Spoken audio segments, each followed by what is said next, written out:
So hello friends, welcome to new episode of Gokarna Murdeshwar series. So आता आम्ही मॅंग्रूव्ज बोर्डवॉककडे आता चाललेलो आहोत. इकडे आता 4 वाजलेले आहेत. आता परत क्लाउडी असं ॲटमॉस्फिअर झालेलंच आहे तिकडे. आता इकडे मी फर्स्ट टाईम आलेलो, त्याच्यामुळे तुम्हाला दाखवतो मॅंग्रूव्जमधला बोर्डवॉक कसा आहे, कसं काय इकडून जायचं ते पण मग सांगेलच. आणि त्याच्यानंतर आम्ही मुर्डेश्वरला जाणार आहे. सो ब्लॉग तुम्ही पूर्ण बघा. चला.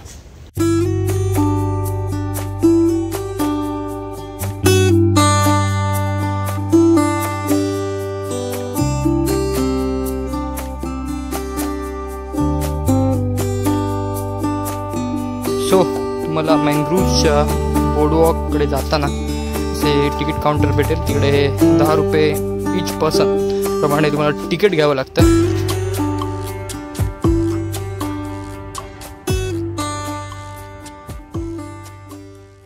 सो ही जागा आहे, असे एस्थेटिक फोटोग्राफी करायची असेल तर एकदम चांगली आहे. आणि इकडे तुम्हाला ही कांद्रवणी वगैरे काय काय मासे पण भेटून जातील, कारण हे बोर्डवरती लिहिलं आहे पण कन्नड पण लिहिलं आहे. कुठचे ते आयडेंटिफाय होत नाहीत. दीप, तुला काय वाटतं आहे ह्या ठिकाणाबद्दल आणि कसे व्हाइब्स आहेत तिकडे? ठिकाण आहे चांगलं आहे, शांत आहे, पीसफुल आहे आणि सगळीकडे हिरवळ असल्यामुळे एकदम थंडगारही वाटतं आहे. यस यस यस, बरोबर आहे. हे चांगलं स्पॉट आहे, स्पेशली फोटोग्राफीसाठी. बेटा it's a good shot. Okay, try या. जर तुम्हाला रिअल बोर्डवॉक करायचं असेल तर हे आहे खरं रिअल बोर्डवॉक. तुम्ही बघू शकता मॅंग्रूव्जची झाडं इकडे कुठे खूपच मोठी मोठी आहे. दीप, तू जास्त वजन टाकू नको, नाही तर खाली गेलो तर डायरेक्ट चिखलात जाऊ आपण.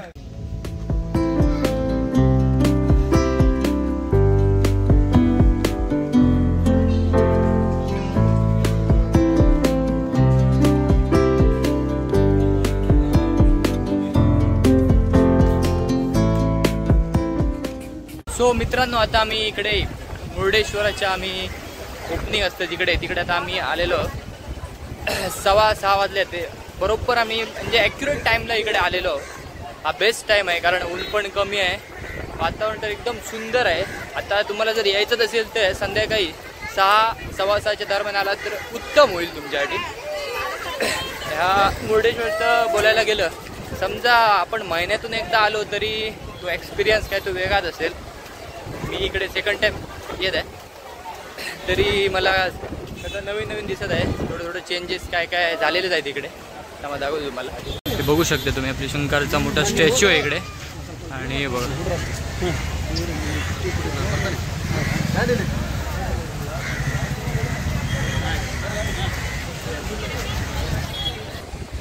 पीसफुल जागा एकदम. आणि एका साईडला आपला मुर्डेश्वरचा बीच आहे. योगा बीचवर गर्दी एकदम तुफान आहे. एकदम वातावरण पण ढगाळ झालेलं आहे. मे बी आता थोड्याच वेळाने पाऊस पडेलच. बघा बीच होईल. थांब रे दादा, 1 मिनिट. तर तुम्ही मुर्डेश्वर बीचवरली गर्दी बघू शकता. सध्याच्या स्थितीमध्ये किती गर्दी आहे ते. एकदम बीच खचाखच एकदम भरलेला आहे. जरा पण जागा नाही आहे. तुफान वारा आहे तरी पण लोकचं एक्साइटमेंट इकडे जास्तीच दिसतंय. मध्ये मध्ये दोऱ्या पण दिसत आहेत, ते लोकांच्या सेफ्टीसाठी ते आहेत. समुद्र किनारा तुम्ही बघू शकता कसा दिसतोय तो. वाव. आम्ही दुसऱ्या साईडनं वर जातो, कारण ते एक साईड आहे तिकडे फक्त आपण मुर्डेश्वरची ती मोठी बिल्डिंग आहे तिकडे, म्हणजे बिल्डिंग टाईप आहे. एक्झॅक्ट नाव माहीत नाही, पण तिकडे वर जाण्यासाठी ती फक्त तिकडून जाऊ शकतो. आणि दुसऱ्या साईड बॅक साईडून आपण गेलो तर आपण शिवशंकरांच्या स्टॅच्यूकडे पोहोचू. हे बघा, इकडून जायचं आहे आपल्याला, तिकडे जायचं असेल तर वर तुम्ही गर्दी बघू शकता. एकदम अफाटशी गर्दी आहे. दीपच्या तोंडावर एकदम खुशी एकदम झळकले. तसा तो वर येतोय. शंकराची मूर्ती त्याला स्पष्ट जशी दिसत होती तशी तोंडावरली स्माईल त्याच्या वाढत आहे. गर्दी खूप आहे तरी पण आम्ही टाईम काही चुकलेला नाही आहे. बट वर चाललो आहे आम्ही.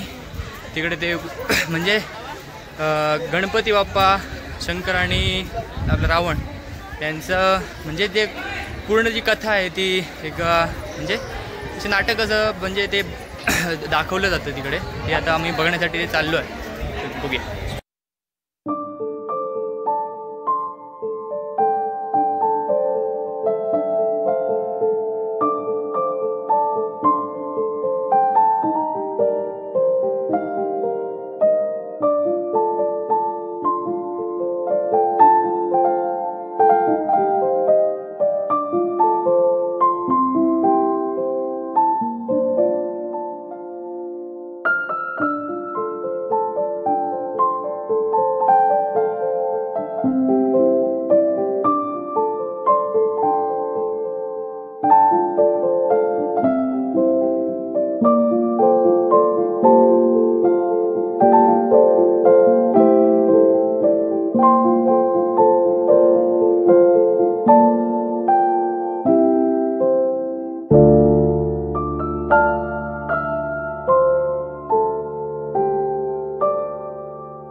तर हा आहे मंदिराचा बॅक साईडचा व्ह्यू, बघू शकता.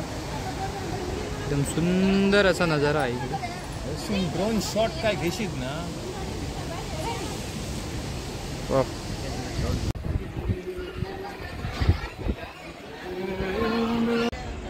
सो हे आता श्रीकृष्णांचं इकडे तुम्ही रथ हे बघूच शकता. एका साईडला हे बघा, इकडे पण अजून एक रथ आहे.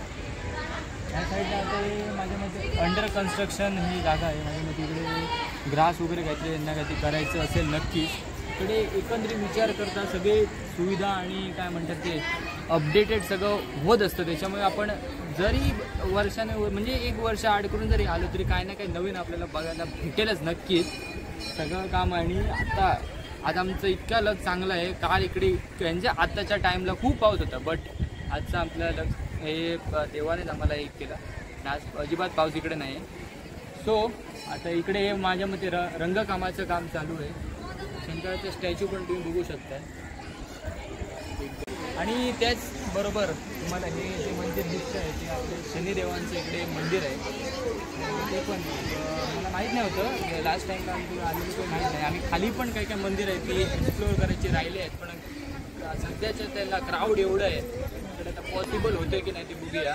आणि आपल्याला वर जायला पण अशी लिफ्ट टाईप असते आणि वरून जो नजारा दिसतो इकडून पण जो नजारा तो एकदम 10 on 10च आहे. बट वर एकदम म्हणजे त्या लिफ्टने वर गेल्यावर जो नजारा दिसतो तो बाप. ओके, सो गाईज हे तुम्ही जे बघताय ते इंडियामधील 2nd लार्जेस्ट उपक्रम आहे. म्हणजे असं प्रवेशद्वार, त्याची हाईट ही 75 मीटर्स अशी आहे. बांधकाम त्यावेळी कशा प्रकारे केलेलं असेल, पेंटिंगचं काम चालू आहे, पण दिसायला एवढा सुंदर दिसतो काय.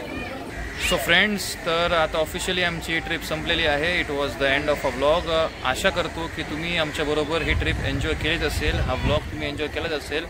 तर अजून कुठच्या ठिकाणी आम्ही जाऊ आणि अजून कुठल्या नवीन ठिकाणी आम्ही एक्सप्लोअर करू हे नक्की पाहत राहा. आणि त्याचबरोबर आमच्या चॅनलशी असे तुम्ही जोडले गेले तसेच जोडले राहा. या चॅनलला सबस्क्राईब करा, हा व्हिडिओ शेअर करा, लाईक करा. आणि त्याचबरोबर पुन्हा एकदा भेटूया एका नवीन ठिकाणी, एक नवीन अनुभव आणि एक नवीन ब्लॉग. थँक्यू. See you.